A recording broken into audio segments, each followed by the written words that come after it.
Hello and welcome to this edition of ShrimpNet. Thank you for joining, listening, or watching on YouTube. We do appreciate you. Today's little humble podcast from the Shrimps Trust. I'm joined by, as usual, Joel, who will ask the intelligent questions. Rod Taylor from the boardroom, who will endeavour to get as many puns in as possible. What you, Rod? Absolutely. Yeah, quite right.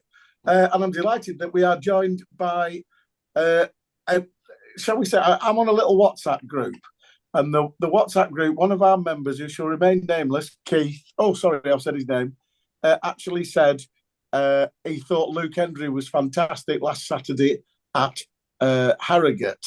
He said he had his best game in a Morecambe shirt, and I disagreed because I thought he was even better at Barrow. But that's the argument we've got. Luke, thanks for joining us. Cheers. No, thanks for having us. So, where do we start with this one? Well, we always start with the guest. What a fantastic 96th minute last Saturday. That was only my wife's third away game since she's been a season ticket holder the last 3 seasons. We went for a weekend. There was 10 of us, so there was 5 ladies there. 4 of the ladies have never experienced anything in an away end like that in their lives. It was the same on the pitch because you were all going balmy. Talk us through it. Yeah, well, obviously, it's the best way to win a game, but it's the hard. Obviously, for Harrogate, it's the worst time to obviously concede and lose a game. It's funny you say that because I'm not. Well, I live not far from Harrogate, so I had loads of friends and family there as well. And my friend's fiance is getting married. He's getting married soon, and it was her first time watching us, and she didn't know what to do when we scored. She was a bit confused, and 3 of my nephews were at the game, and they never really come and watch, but they'd left 10 minutes before because I think they're only 3 and 4, so.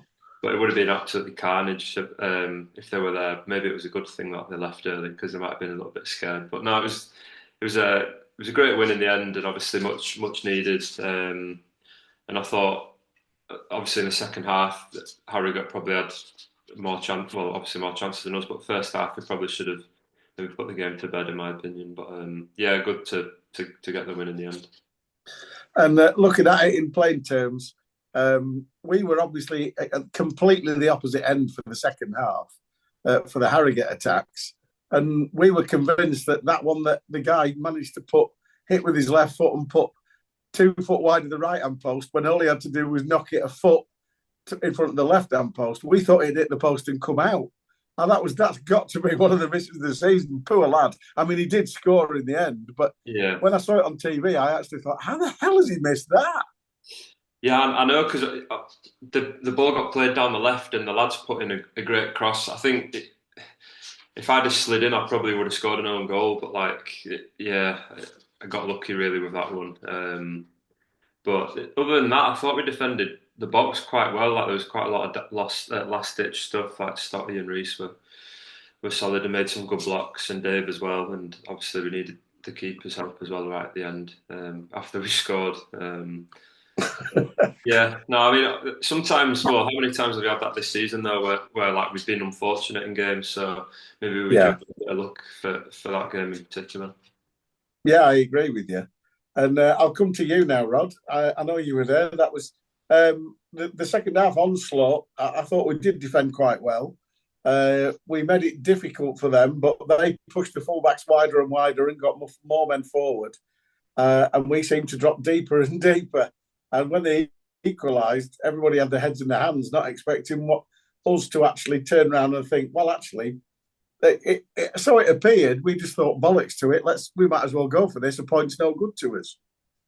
It was it was an emotional roller coaster, Freez, and as Luke said, first half I thought were excellent. Second half we did get sucked back a little bit, but when they got the equaliser, you're thinking it's going to be the Alamo now, and it was. And when we got the winner. And great work from David on the left there. I've never seen, I don't think I've watched a lot of football, but I don't think I've ever seen a team line up with 10 men on the halfway line and doing a 100-yard sprint to get to the He's setting off like a 100-yard sprint to get into the opposition box, and the keeper launching it from I don't know, 15 yards in our half. It was bizarre, and then Harry made a great save as well. Yeah, but like Luke's alluded to, it was probably a long time coming. We did ride our luck a little bit, but we haven't had the right lot of it this season. But I think we got our fair share of it on Saturday. Yeah, we did, but and as you rightly say, I think we have been unfortunate so far. I think we've played some decent stuff. We've had tight results. I think we've matched the opposition more times than we haven't. And even going back, to the Chesterfield game a couple of weeks ago, even though the score said 5-2, that was never a 5-2. Seriously, it flattered them massively. And you come back always to what the gaffer's doing on the resources he had. And I don't mean players now. I mean on budget, and it's remarkable. I just wish people could take that on board and appreciate it, because for me, doing a great job. And Joel, you've seen the game back. It was an interesting second half. The equaliser always looked like it was going to come.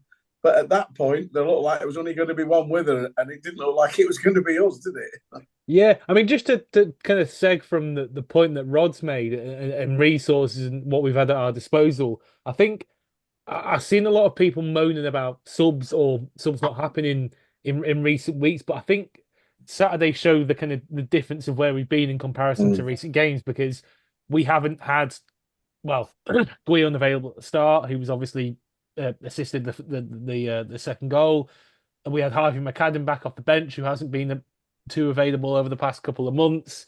We have people we could kind of bring on for fresh legs to give us that extra little bit of impetus going towards the end of the game, and that's not something we've really had. I know I'm not forgetting Slew as well. Slew's come on, and he's made it, given us a new fresh pair of legs up front that we haven't had for, he's been injured for a few weeks as well. So I think when people have been moaning about subs, they've just not really maybe been really interpreting the fact that we just haven't had that many attacking options off the bench to kind of go with.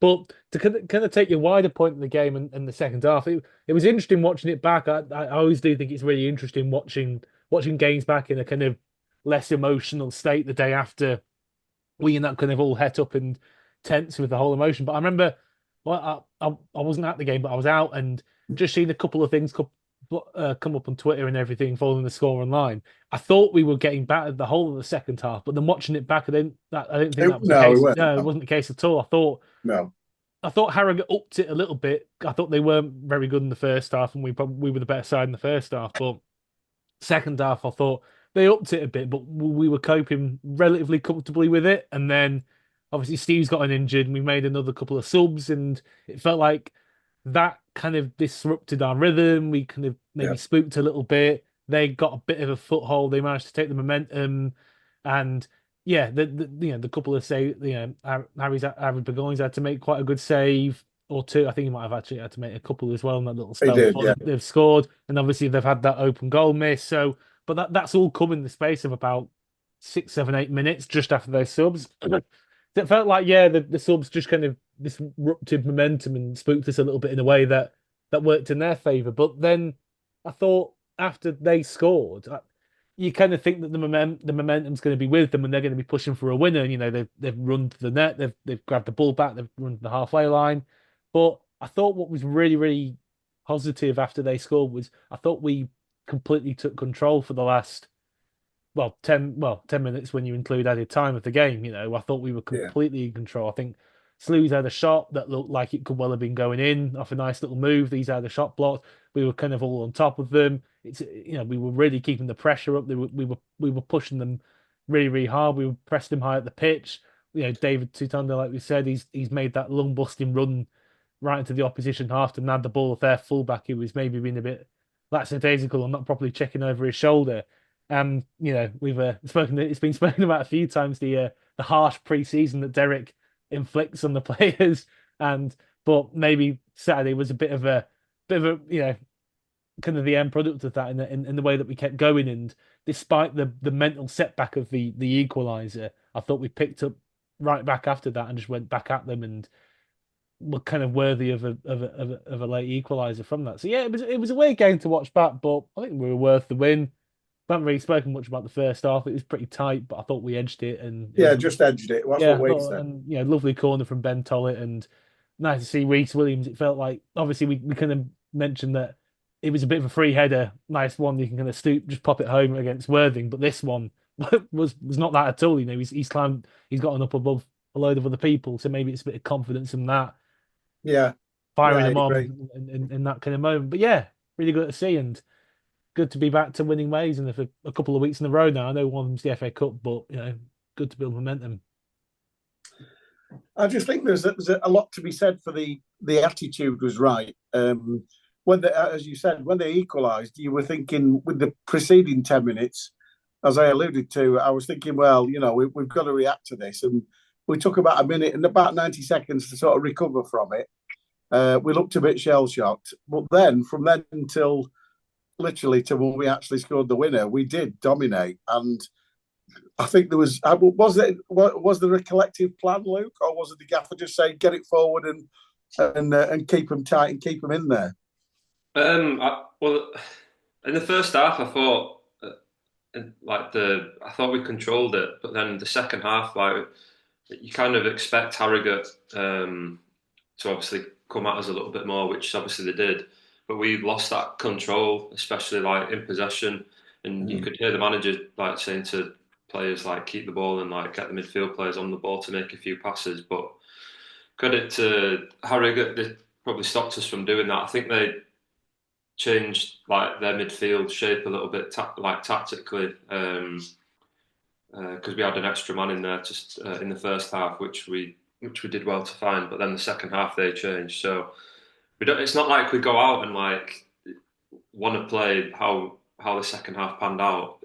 I think sometimes it's just other teams come onto you, and then obviously maybe a little bit of anxiety because we've not had many wins this season. Maybe it was a little bit of that, but Yeah, I think obviously once we scored, like we were obviously disappointed, but I think like you mentioned there, like you've got players at the top end of the pitch who can maybe create something out of nothing, and obviously credit to Dave like with the run that he did, and then obviously the composure from Guion. I think he actually passed the ball through the lad's legs, and then again Harvey, good composure in that moment. So yeah, like obviously it's not like we went out and didn't want to keep the ball. Just sometimes the opposition dictates like what you do sometimes. But on the Monday, like we do with every game, you debrief it, and I think we all knew that, and obviously the coaching staff relayed that to us, and hopefully we can try and improve on that if we're in that position again. Do you think it's like quite? I think as well when you're a goal up, there's almost like I don't think it's always a conscious thing, but almost like subconsciously, there's, I guess, is there a lot of the time like an element of caution that maybe just seeps in, and it's almost impossible to fight it at times. I kind of feel like. Yeah, yeah, and especially again, like I said, with the opposition, like they I think Rod said about the fullbacks were playing a little bit higher, and obviously that's an issue. And then they basically played like it was like a 4-2-4, and like in the first half we had a lot of space to go and play, but their fullbacks were pushing a little bit higher, which caused a bit of an issue for us as well. But yeah, naturally, like if you are holding on to something, especially away from home, and like I said, we've not had loads of wins as well, so maybe it's just a tiny bit of maybe just like mentality just to drop in and protect what we had rather than going out and getting the second goal before they scored to really kill the game off. I think one of the things you said there was that we all agreed we've sort of like rode our luck a little bit, but I still point to the fact that their goal, it went through three sets of legs. I think one of them was yours, Luke, wasn't it? Yeah, yeah. So, well, I don't know if you can remember, but how the ball actually fell to that lad. I think it was. It was skewed, wasn't it? Yeah. Yeah, and like I mean, out of all 22 players on the pitch, like he just like absolutely miscued it, and it went straight to that lad, and it was like a perfect opportunity. I mean, out of anyone it could have gone to, like it was, yeah, but it went through my legs. But I think it clipped my heel on the way through, and then I think that forced it to go through Reese's legs, and then I think it was one of them where Harry's gone to dive and it's like too close to him. Do you know what I mean? Yeah. Like, in between his arm kind of thing. Yeah, the guy made up for missing that sitter by getting a bit of luck with that, and Yeah. it was a tricky one, but in the end it didn't matter. But I want to come to the goal. You were smiling away there when Joel mentioned Derek's pre-season training, because David Chitonda he ran about 30 yards to get the ball off him. Now I'll give him credit for that, but then his cross was pretty weak, but the clearance was even weaker, and it went straight to Guion. And I'll credit. I was very lucky last night. I was in our good friends invited me to be on the fans panel last night, Glenn and Swids, and they invited me to be on that. And they had a guest on, a young fan, Joe Stevens, and I will name check him because he made the point that because of our predicament and our situation this season, we've tended to snatch at lots and lots of things. Particularly in their box. And I know Joel's alluded to our expected goals and our goals. There's a massive difference in the two. And Joe Stevens came out with yesterday, he said, Guion got the ball in the box and he attracted 3 men towards him and he kept his composure and he waited until he got a shout off Harvey, squared it, and Harvey just passed it into the net. And he said, that's the composure we haven't been showing all season. And I think that's a fair point, Luke, don't you? Yeah, definitely. I mean, obviously, Guion's like played at a high level, so. But again, like he's missed quite a bit of football, so credit to obviously him as well, because it's easy at the end of the game, especially if you've missed a lot of games, like to, like fatigue and obviously like not being able to see that pass. But I think I can't remember who crossed it. I think they made a good block a few minutes before that, didn't they? Was it the left back? Yeah. So it was a pretty similar opportunity as well to how it panned out. But I agree with that. But again, like just grateful that their guy miscued it to Guion, and then again good composure to find the pass, and then the finish was a good finish as well. I'm not complaining. Yeah. Port Vale can do that every time on Saturday for me. I'm definitely fingers crossed. Yeah, former captain Ant O'Connor, Agent O'Connor. Yeah, exactly. Yeah, exactly. Yeah, bless him. Yeah, that's David. That's the best move for us he's made since at the London Stadium a few years ago. Yeah, true enough. Yeah, that was some goal he scored there, but obviously I think we give him an honorary assist for that one, don't we? But as we've alluded to already, Harry Burgoyne must have been thinking, "Oh, that's it. We're past 96 minutes. Going to blow any minute." But bloody hell, they didn't have come at us for that last sort of 45 seconds, Luke. They were like shit or bust there, weren't they? Pardon my French. And Harry still had to make a great save diving to his left. Yeah, I'll be honest, like, I've never really seen a setup like that before. It was quite clever from the keeper, because the keeper had obviously run out his goal and like just drove with it to the halfway line. I mean, we obviously defended that poorly, and Harry's got us out the mess there, really. But again, like that's like Harry are good at what they do. Like they are direct, and I thought the first half we handled it really well. But like they play with like a real intensity, and it kind of like it's hard because they just put it on you quite a bit. Like crosses in the box, like they're quite high intensity. But I mean, credit to Harry, like you said, it was a great save, and he's obviously got us the 3 points in the end there. To be fair to him. So moving on, we had Carlisle Tuesday night. Again, a complete contrast in styles to the Harrogate game. They were quite measured in their passing, apart from when they gave us the best 2 opportunities of the first half, and Alan Hope took one. But obviously, they made a couple of subs and scored a couple of decent goals. But in the end, we've managed to scrape through thanks to Wigan doing nothing. We've gone through as I think it's a long time since we've gone through as group winners, Rod, isn't it? A while ago, isn't it? I think the last time we ended up playing Grimsby was in the Northern final or semi-final, I think. JPT that was, wasn't it? Yeah, it was. Yeah. So So, I mean, but fantastic achievement to get through. Would have been nice to get the win on the night, but being top of the group guarantees us a home draw in the next one.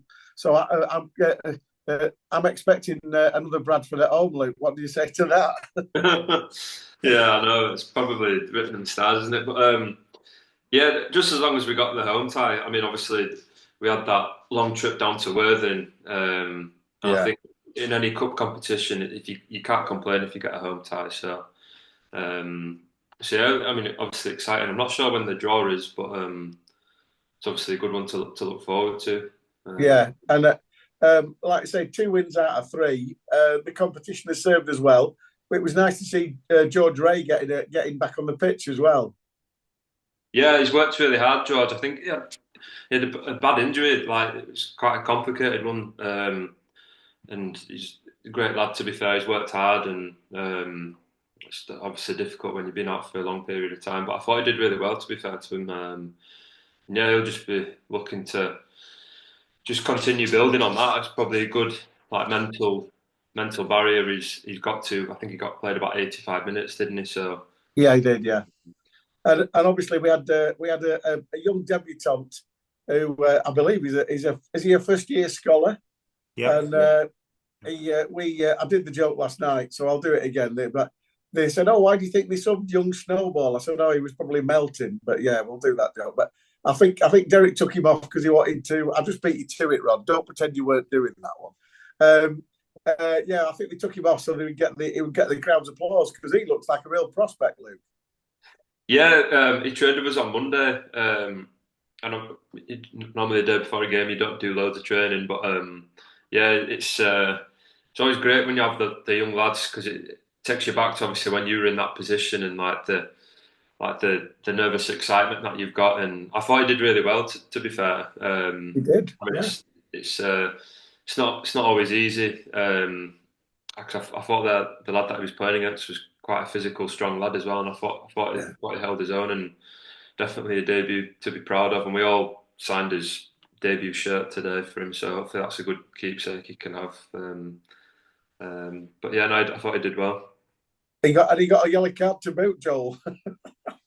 I know, yeah. I saw a clip of the Carlisle commentators talking about it. They were really a bit dramatic. Don't get me wrong, it was a strong challenge with a little bit of follow through and maybe warranted being blown up for a foul, maybe a quick word like take it easy, pal. But like they were kind of saying it was off the floor and reckless. I was like, it wasn't. Rubbish. It wasn't. It was a heavy challenge, and I get why the ref might have been like, okay, let's take it easy, but it wasn't anywhere near a red card. But yeah, good to see he's got the kind of not enthusiasm sounds like a bit of a patronizing word, doesn't it? But he's got like the kind of guts to go in like that and stack up against. He's 16. He's 16, isn't he? Yeah, to go and do that. He's a unit. He's a bloody unit for 16, isn't he? Yeah, but I thought, yeah, no, he's quite a big lad for 16 as well. But I thought generally, you know, he looked pretty assured on the pitch. You know, you know, sometimes when you see a young lad on the pitch and you look at him and they can be a good player, but you can tell from a mile off that they're not.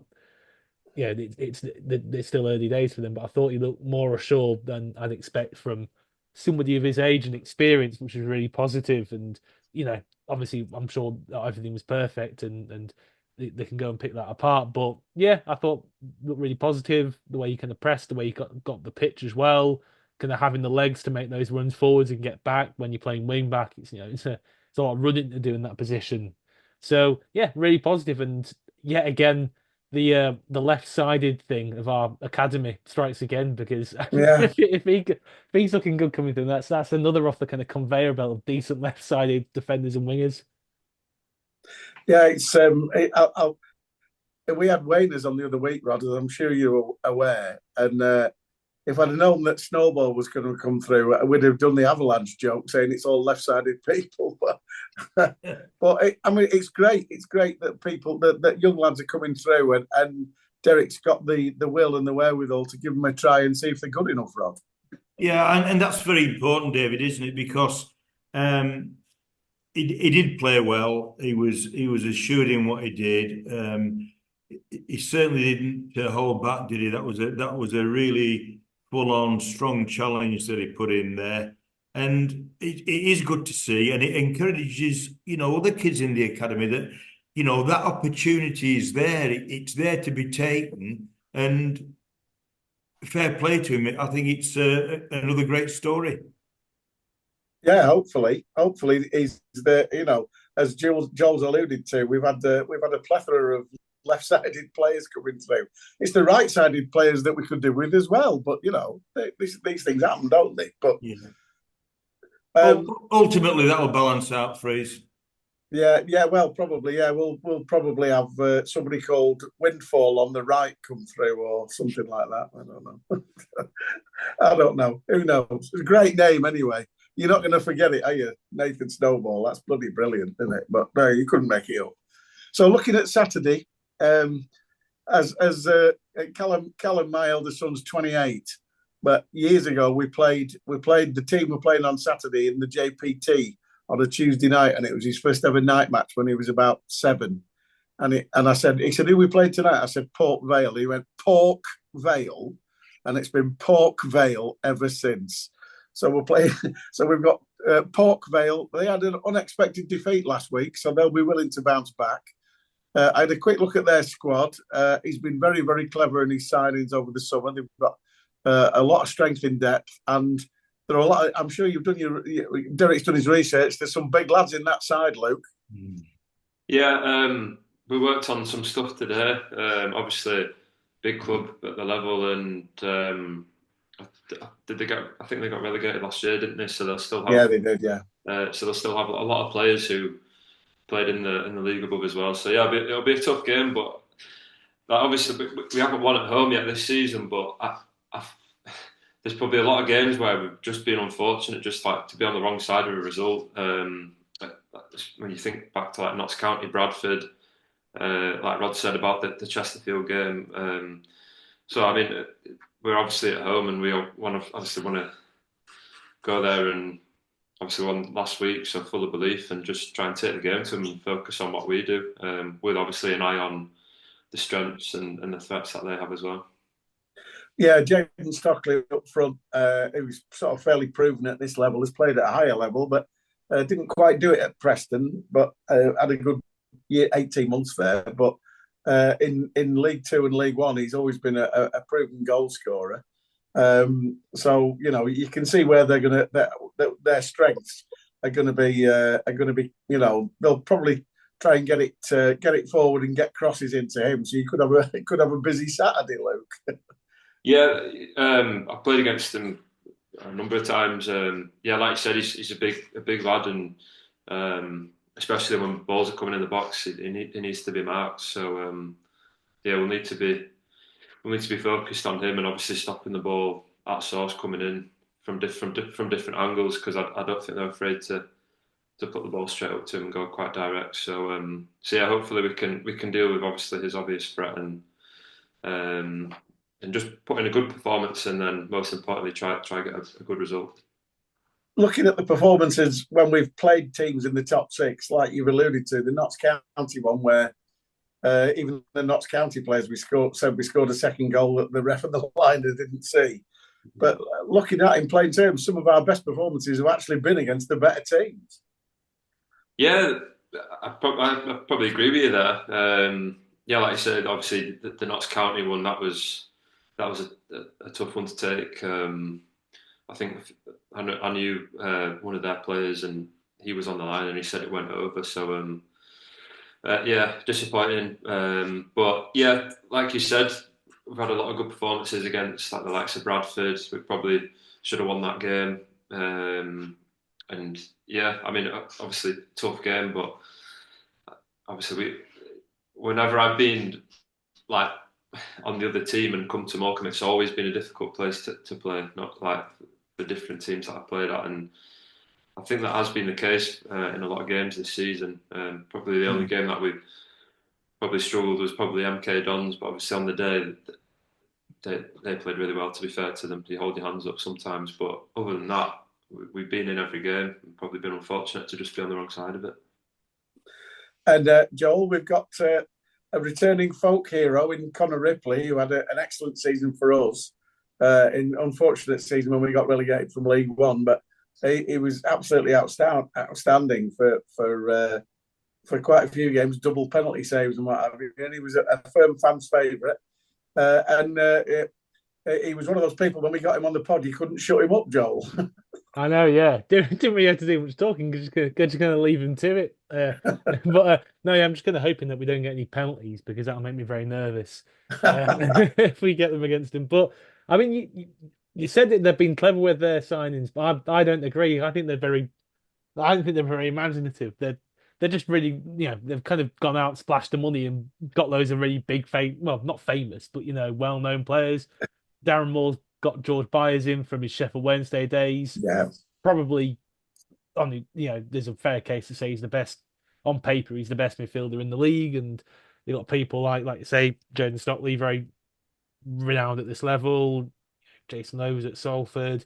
Ryan Crozell's a cracking player as well. So you got quite a lot of very good players there, and underlying numbers, they look pretty strong, like you said. But I think we've not won at home. I think overall our performances have been stronger at home, and we've come up against some really good sides and equaled, if not been the better side. And I think I look back to the Chesterfield game the other week, and I thought for about 60 to 70% of the game we were probably better than them as a team. But I felt like, I don't know if it was that deflected goal in the first kind of 8 minutes going in. I don't know if that gave him a bit of a wind, a bit of confidence of when you get an early goal, sometimes it just gives you that little bit of edge, and they've got some good quality players, and it makes you feel like, your looks in. You can take risks. Yeah, you can take risks, you can take risks in the final third. Yeah, and you feel confident, and they come off, and they've ended up hitting a load of long range shots, which has got them ahead in the game. And then we've just kind of fallen apart in the last 5-10 minutes. But as long as something like that doesn't happen, and they don't kind of get a bit of luck with an early deflected goal or something, or we give a daft penalty away. Yeah, or we give a penalty the first minute. I think we should probably try and avoid that as well, because I think that's probably what did for us against MK Dons, really. Just having that kind of early knockback and that early boost for them. But yeah, I think we've shown that for large periods of the game, we can match teams. It's just making sure that we hold out in those decisive moments, whether it's in our own box or in their box, kind of like, showing that composure like Guion and Harvey did in the last minute against Harrogate on Saturday. Yeah, which I think was a good point. And Rod, I just looking at the Port Vale game, I take what Luke and Joel said there. Chesterfield, Notts County, Bradford. There's been quite a few sides we've come and we've created the chances, and I think the interesting stat from Chesterfield was they had 5 shots on target and all 5 went in. Exactly. Which is like an amazing stat, but it's just typical of our luck at the moment. So it turned last Saturday. Let's hope it keeps going for us, because Port Vale's not going to be easy. They have got, as I alluded to already, they've got some big units there as well. So, but like I say, we've played some of our best football against the better sides. I think you look at the first maybe half a dozen games, Freez, and we played up, as the league's panned out, we played the top teams there, and there were very, very fine margins in all those games. I think, up till the Aki game, and as Luke said, the MK Dons game, there's been nothing in these football matches at all. I think we've been very unfortunate. And look, we've had 7 players out injured as well, who possibly or probably could have started football matches. So I think all this weighed in. We're not a massive squad to start with. We've had those injuries.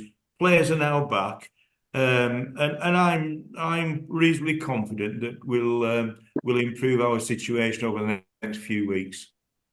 Well, I sincerely hope you're right.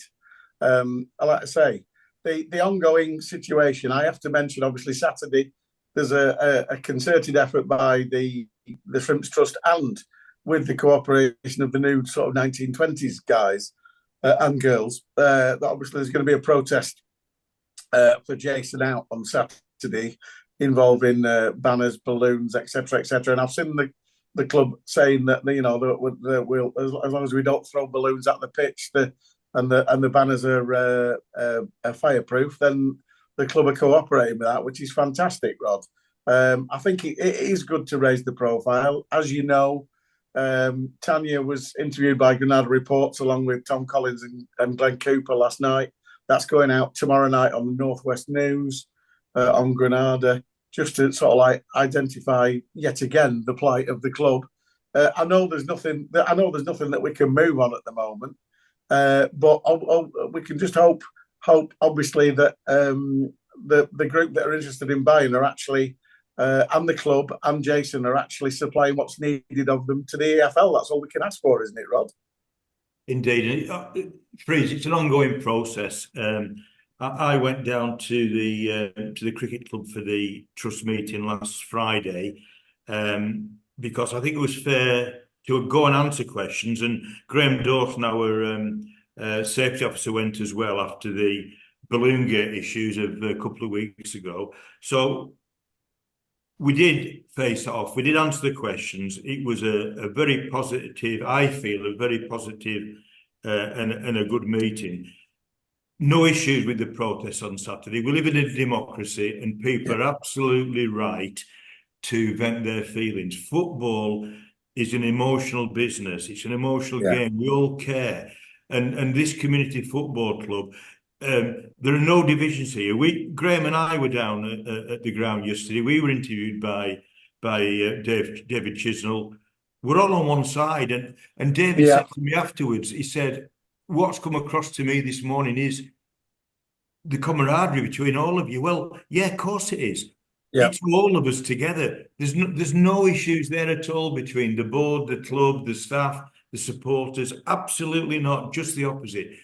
All I would ask sincerely is that we don't, or fans don't do anything that could cause either embarrassment or possibly sanctions from the EFL on Saturday, because that for me wouldn't be acceptable. And we've got to be careful whether that's financial penalty or points penalty. We just cannot afford that. So I would just ask people to be respectful. We've looked at and amended some protocols. Balloons are allowed in.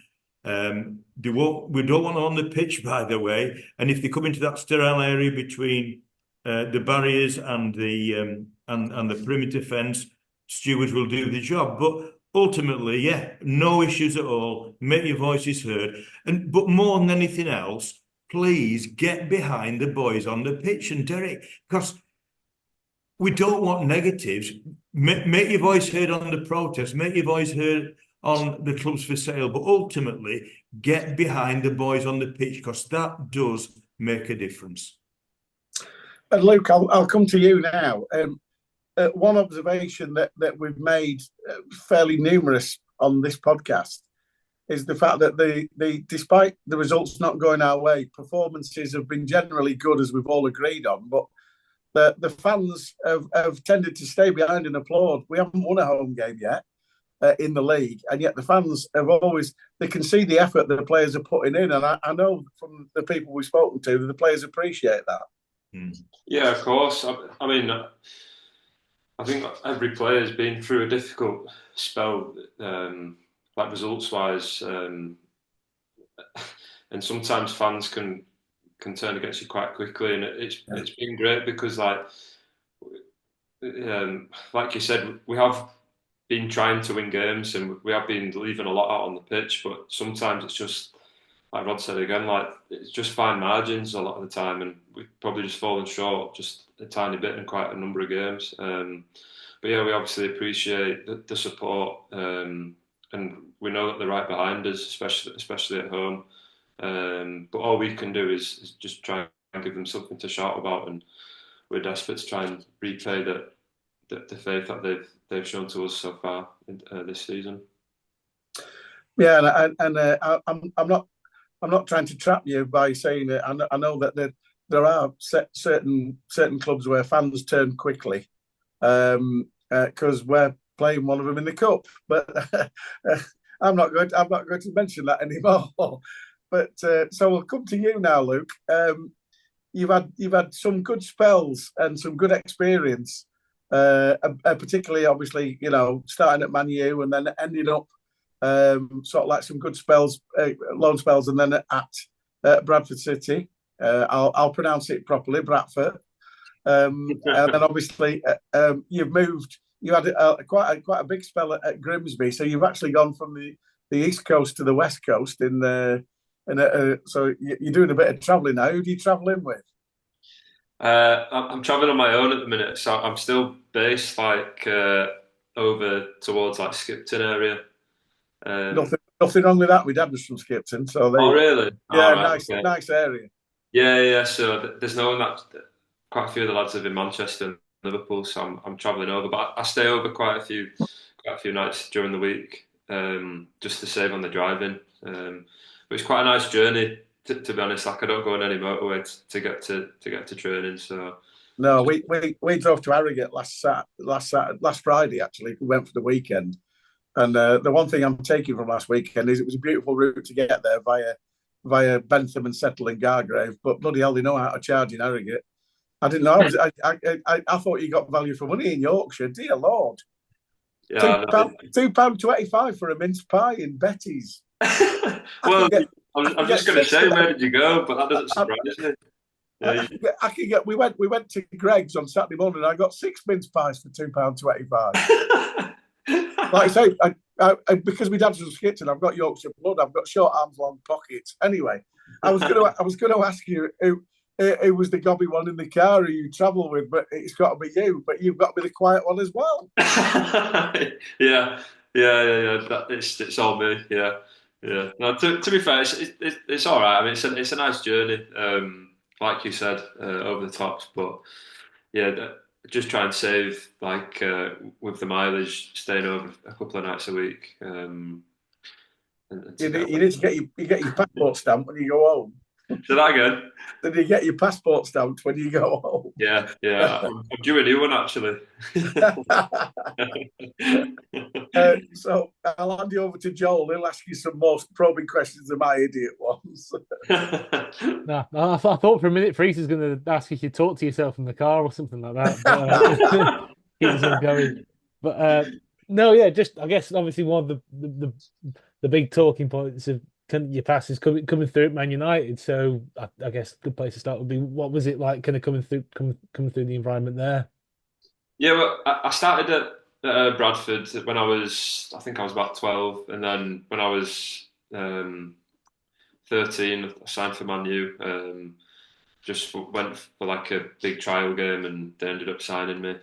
Yeah, it was great. The first few years was great, but the last couple of years I really struggled with injury.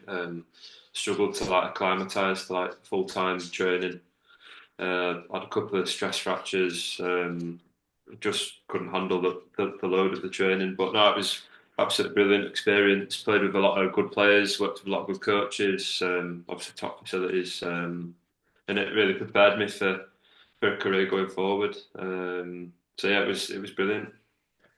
And I'm not sure if the timelines will add up exactly, but would you have been at the club at the same time as Donald Love? Yeah, Donald was the year below me. Yeah. Uh, I had a good chat with him when we played Accrington. So, thing is with football, you lose touch with quite a lot of lads. But when you play against them, like when you see each other, it's like your best mates again. And obviously, when you play at such a young age together, you kind of grow up with each other. But yeah, it was a good lad, Donald, and obviously done well at Morecambe as well. But he was the year below me. Yeah. just kind of going on, Don, but I'm having to skip through your Wikipedia page. Well, I know it's one of the things. I don't know how true this is, but it said that you play midfield a bit as well, and I know Donald did this. Donald does the same, and it seems to be like a bit of almost like a bit of a thing with a lot of right backs who will kind of rotate between midfield, being a midfielder and a right back. I wonder if you kind of got any thoughts on why that is and how that's going to come about. Well, I actually signed for Man U as a centre back, but I think my projected height wasn't going to be tall enough, so they said, "Oh, we'll push you into midfield." And then they didn't think I'd be good enough to play midfield, so they pushed me to right back. But I was a box to box midfielder. Like I loved. It's quite weird because I get nowhere near the box now, but I loved scoring goals. so I kind of didn't want to play right back because I just wanted to play midfield, and I thought I was doing okay there. But um, yeah, to be fair, like I probably started playing right back more when I left Man U and I went to Derby for a few years, and that's when I probably like properly started playing that position. It was more towards like the back end where I was playing as a right back at Man U. So when you got your England under-17 caps, were you midfield then? Yeah, yeah, 16, 17, yeah. Wow. Yeah, so I was playing midfield. The first game that I played for the under-16s was as a right back, and it's quite ironic. The game that it was the Victory Shield. I don't know if you can remember the Victory Shield. It was on Sky Sports, and I actually played. We played Wales, and Hallam was playing. Hallam Hope was playing, and we were talking about it the other week. So we were only 15 at the time because Hallam was at Everton. So. Yeah, it's quite strange how your paths like meet again. So yeah, that was 2009, I think that was. So and now we're playing for Morecambe. Yeah. I remember coming across. I remember there was. I think there was.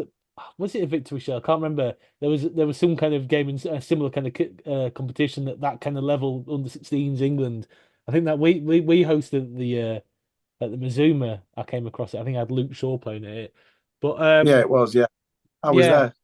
Oh, blimey. But Yeah, I wasn't playing. I was watching. you weren't playing really at your age. Can't believe it. Yeah. But like, so I just lost my train of thought a bit there. But I think what was quite funny there, you kind of touched on. I remember that. What's that conversation between Jamie Carragher and Gary Neville about the trajectory of somebody who becomes a fullback? It's Failed midfielder or failed winger. Yeah, yeah. yeah. It's But true. It's very true. but I've also quite funny. Uh, calculated height projections. How do they work How that do out? they work? How do they work that out? Yeah.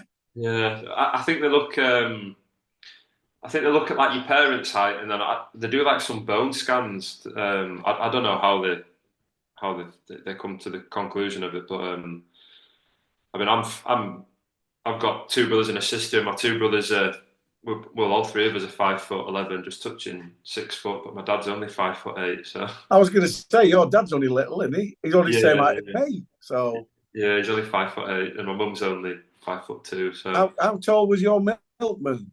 5'11". Yeah. And they always say such a weird way to judge footballers, especially when you're young and you know you just don't know. I think there's always something about Scott McTominay, isn't there? He ended up having a massive growth spurt towards the end of his kind of teen years, and Yeah, yeah, it was the same with Marcus Rashford. So him and Scott, I always remember they were tiny, and then like you look at Scott now and he's huge, isn't he? But I'm doing my coaching badges at the minute, coaching something that I want to do when I finish playing, and I've been just getting some experience down at Bradford's Academy for the past 2-3 years, and they're doing the same stuff now. So it's like when they're making decisions on players, they're saying, "Oh, he's good at this, but his projected height is only blah blah blah." But like the good thing is nowadays, coaches aren't as strict in terms of like the height, and there's a lot more patience now with young players in terms of like not like just making a snap decision at the age of 14, 15, saying they're going to be too small. Like there is a lot more patience now for players, and that was probably the same with Scott as well, because I think he was quite small, and I think Paddy McNair, he was the same age as Donald. I think Paddy was like 5'3" going into his first year scholar, and he actually the physio advised him that he wasn't allowed to play for the whole year because he was having such a big growth spurt, and they were like, if you train all the time, like you're going to get loads of injuries, stress fractures, blah blah blah. And I think Paddy's at West Brom now, and Paddy's about 6'3", 6'4". But I don't know if they would have projected that back in the day because he was tiny, Paddy, really small. So yeah, it is weird how sometimes it can be inaccurate, some of the findings as well. So yeah. No, definitely. So, kind of with you going into the coaching, how's that been? Has that been something that's been pretty easy to get into, pretty easy to kind of get in the flow of? Yeah, so I'm on my A license at the minute. Yeah, just the past few years, like I don't know, since a young age really, I've just always thought that I'd like to do it. I've done a media degree when I was 21 as well through the PFA, so I wasn't sure what I was going to do, but when I was going through the media degree, I kind of knew that I didn't really want to go down that line. But the coaching badges I've been doing probably the past 3 4 years, and just really got the bug for it, and obviously helping younger players. So I help out at Bradford when I can, the under 14s, and then my older brother, his best mate's the manager of Ilkley Town, so Ilkley's not far from me. So I help out there and help with their first team. There's another Betty's there as well, Freeze. Yeah, I know. I know. There's a Betty's there as well. Yeah, There was we stopped. We stopped. I've got friends who live in Ilkley, and we were invited to stop there on the way back, and they said, "Oh, there's a Betty's," and I said, "It's all right. We've been to one in Harrogate. Two fat rascals, £7." oh, they're good though. Oh, they are Good. good, Yeah, but there's yeah, bloody big scones. yeah. I know. Yeah, yeah, What always terrifies me about Elkley as well is the traffic, and there's like one road Yeah, through the middle of the village, isn't yeah, there? And it's just yeah, always absolutely rammed. yeah. Ugh. But there's all these posh places in Yorkshire. but yeah, so kind of with your coaching, do you kind of sort of see yourself as more kind of working on the youth development side of things, or is it something that you'd more want to go into first team coaching or maybe management then? I don't know really.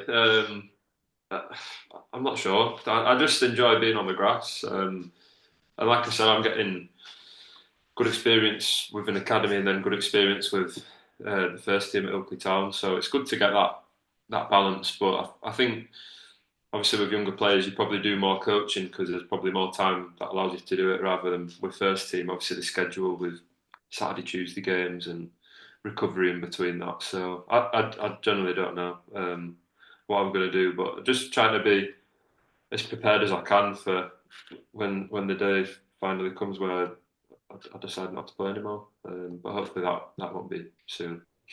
Yeah, hopefully it's a good bit of a while. So just to kind of finish up with a couple of like uh probably more chilled out questions. Uh toughest opponents you've Not had like you. yeah, no, yeah. Toughest opponents you've faced this season.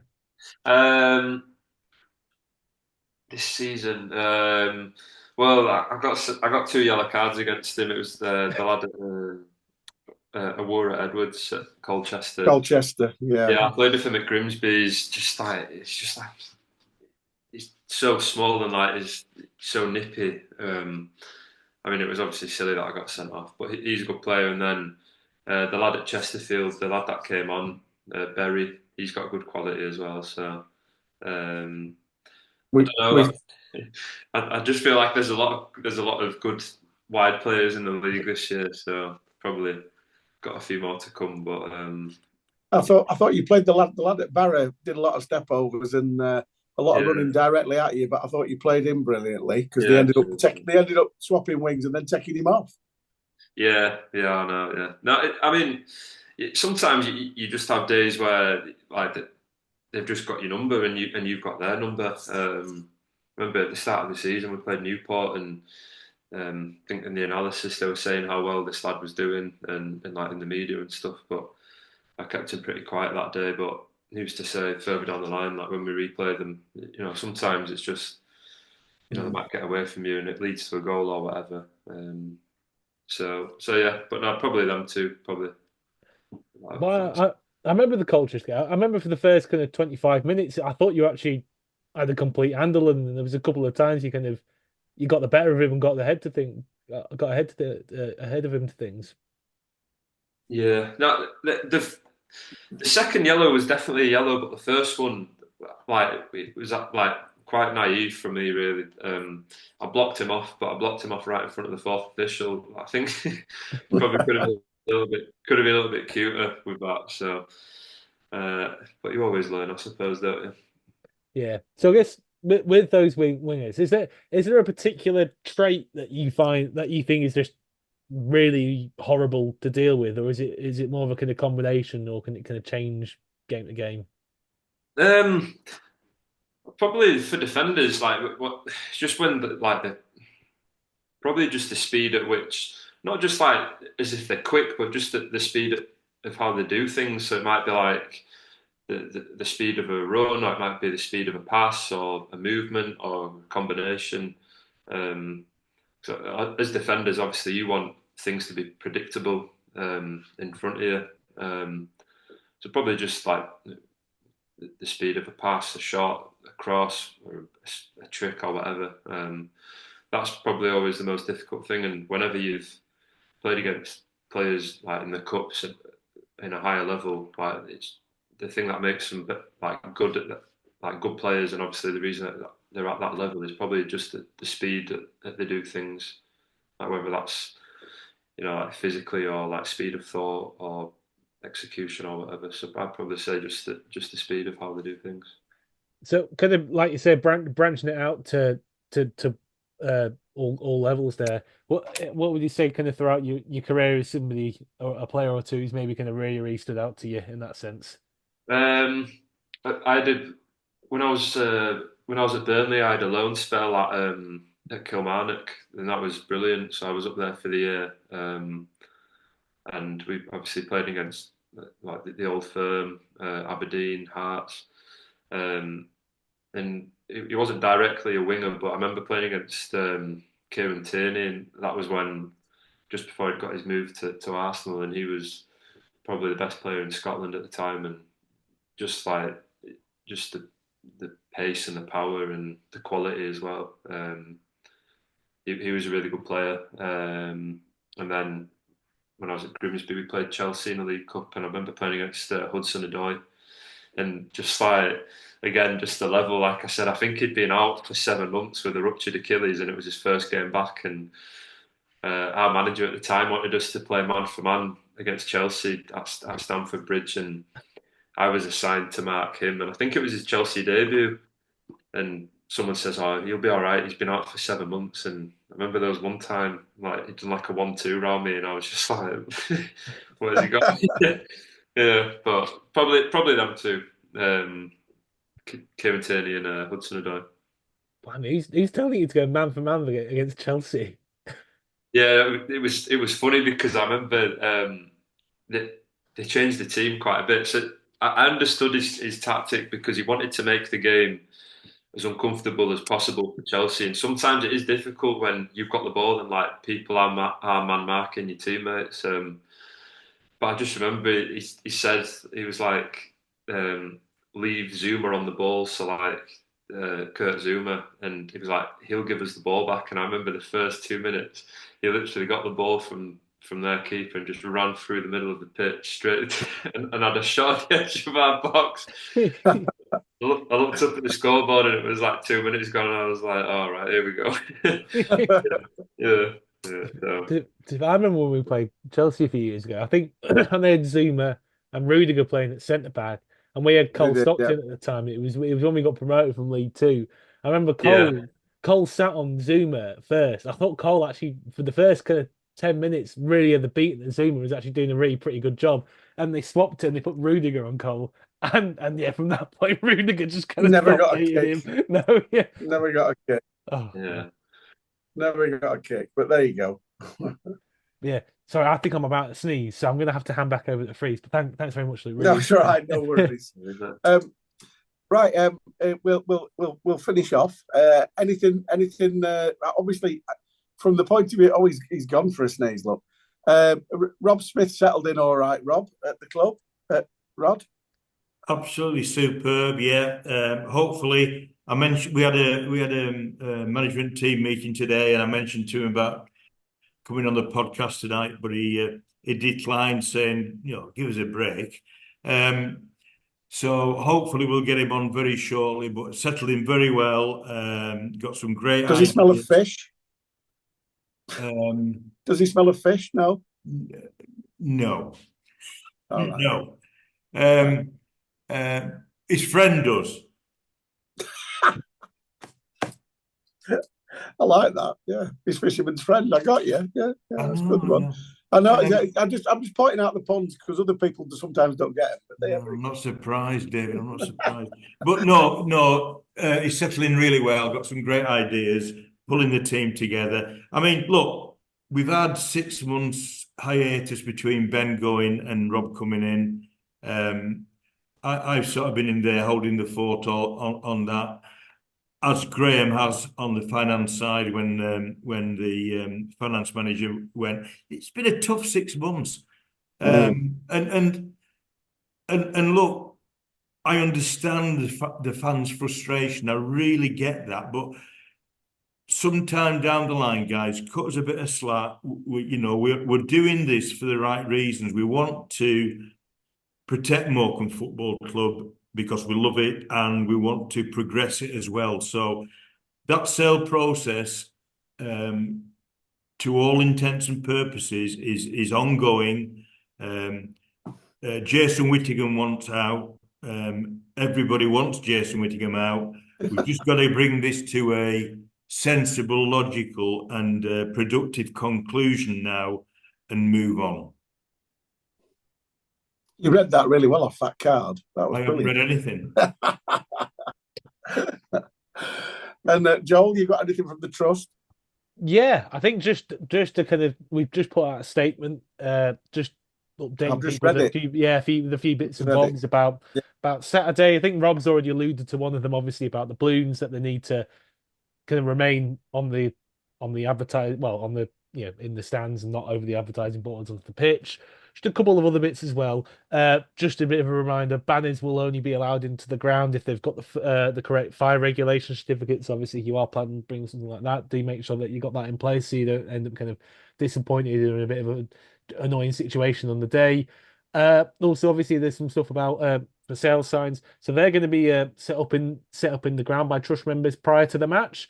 So basically, if you don't need to bring them along, basically, and you might not be able to get them in if you bring them along. And again, it's just another annoying thing to have, kind of knocking about especially if you've got to leave it outside or something else out for it. But yeah, basically, trust members are going to be getting some of those signs in the ground beforehand, so that will all be kind of sorted in advance. And just finally, as well, I think big important one, obviously, with what's going on in the day, there's probably going to be quite a bit more rubbish knocking about. And much as we have a really really great set of volunteers who do litter picking after every home game, and they're absolute saints for doing that. Obviously, I think this game is going to create quite a lot more. So there are going to be some kind of more bin bags kind of laid out around the ground and around the stadium. So if you can, any things you brought in or any kind of rubbish that you kind of collate from your little area, if you would be able to kind of help out pitching with a bit of the cleanup effort, obviously, you don't have to stay behind for ages. Just make sure that the stuff that you brought in and any other couple of little bits that you might find lying around you could pop them in bin bags and just help with that cleanup effort. That'd be massively appreciated. Well, it should be. They should have quite a few fans staying behind because when they see Luke Hendrie score a 30-yarder in top corner, we win 3-0, they'll all be talking about it. So they'll be able to clean up while they're doing it, Luke, won't they? Yeah. Big stuff there. Standing ovation while Luke does a lap of honour of the pitch. Yeah, if that happens, Luke, I will buy you a beer. I promise I will find you and I will buy you a beer. You can buy me a fat rascal from Betty's. No, I'd rather buy you a beer, it's cheaper. Hey, David. Yes. Freeze, it'll be a case of, Luke, what's he done? I said the puns would come. Luke, thanks for coming on. It's been an absolute pleasure. I hope you don't go mad in the car, annoying yourself.